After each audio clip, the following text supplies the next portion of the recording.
for more than 40 years, it was a murder case that went unsolved. But now the man accused of killing an Anchorage teenager in 1978 is facing trial. KTUU's Lauren Maxwell was in the courtroom for this week's opening statements. The murder of 16-year-old Shelley Connolly was considered a cold case for decades until modern DNA technology led investigators to a suspect.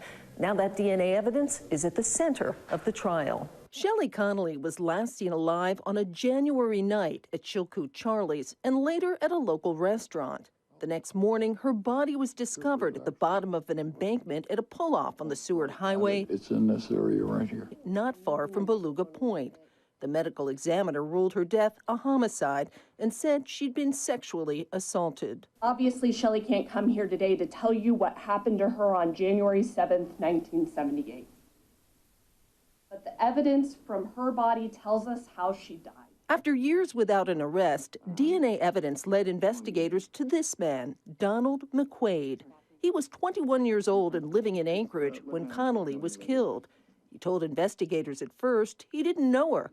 But during opening statements, prosecutors say McQuade had a different story when confronted with the DNA match. This time, the defendant said, quote, "Scientifically, I may probably had sex with her." The defense argued the DNA evidence doesn't mean McQuade was the one who actually killed Connolly. And that the DNA does nothing more than suggest that maybe Donald McQuade and Shelley Connolly had sex at some point before she died.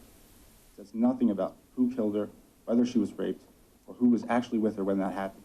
The defense says Connolly had DNA from other people on her clothes and possibly under her fingernails. It also said there were other suspects now dead who were never completely ruled out. Lauren Maxwell, Alaska's news source. Attorney Morgan Lay joins me now. Morgan, DNA has helped bring out some major breakthroughs in cold cases. Can we first go over about why it's been such a useful tool for investigators? Sure. So the old version of DNA testing couldn't match as many genetic markers. And so you were really looking at a much smaller group of people that you could match.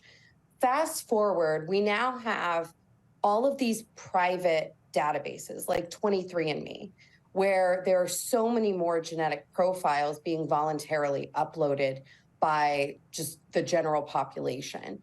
So the new type of DNA testing, colloquially called genetic genealogy, matches a lot more markers. So this means that you can match DNA from a suspect to much more distant family members. And obviously, the more DNA profiles and the more distant of a family member that you can match, the more likely and the more chance there is that you can match an old DNA sample with someone in a database. This is so interesting. And any challenges, any dangers that could come with DNA testing?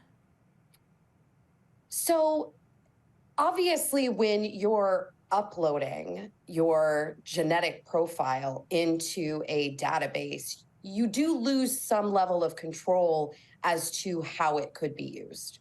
And so with respect to dangers of testing specifically, really the danger is more in what assumptions are you making from a DNA match? DNA can be transferred from one location to another.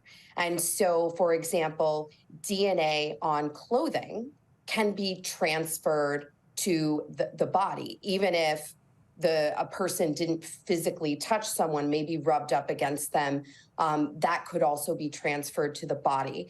And so we really have to be careful about what assumptions we're making with a DNA match, as opposed to, assuming, okay, this DNA was found in this location. This must mean that this particular person touched or was in this location.